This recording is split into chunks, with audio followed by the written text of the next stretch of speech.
بسم الله الرحمن الرحيم والعصر إن الإنسان لفي خسر إلا الذين آمنوا وعملوا الصالحات وتواصوا بالحق وتواصوا بالصبر.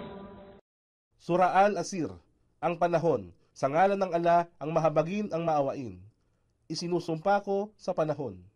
Sinabi ni Imam As-Safi tungkol sa sura na ito na kung ito lamang sura na ito ang ipinahayag ng Allah sa kanyang mga alipin, ito ay sapat na para sa kanila.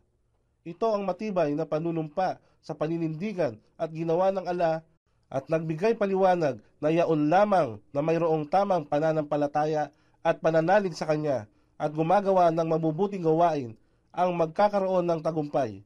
Ito rin ay nagpahiwatig ng mga patunay ng 4 na paksang tinalakay sa itaas na ayat. Ang kanyang salita na yaon lamang na tunay na mananampalataya ay tumutukoy sa tamang kaalaman at pagkilala tungkol sa kanya, sa kanyang propeta at sa relihiyong Islam. Ang mabubuting gawain ay tumutukoy sa pagsasakatuparan at nagpapayuhan sa bawat isa na tanggapin ang katotohanan ay tumutukoy sa pagpapalaganap ng kaalaman at nagpapayuhan na balikatin ng may pagtitiis ay pagpapakasakit na bunga ng pagpapalaganap at pagpapahayag ng katotohanan. Si Ibn Kathir ay nagbigay ng magkatulad na puna ni As-Shafi sa kanyang pagbibigay paliwanag tungkol sa sura na ito. Kung ang mga tao ay isaalang-alang ang kahulugan ng sura na ito, sapat na ito para sa kanila.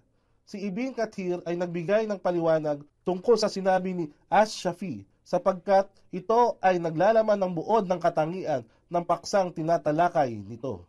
Katotohanang ang tao ay nasa kawalan at kapahamakan. Maliban sa mga tunay na mananampalataya at gumawa ng mabuting gawain at nagpapayuhan sa bawat isa ng katotohanan at nagpapayuhan sa bawat isa ng pagtitiis.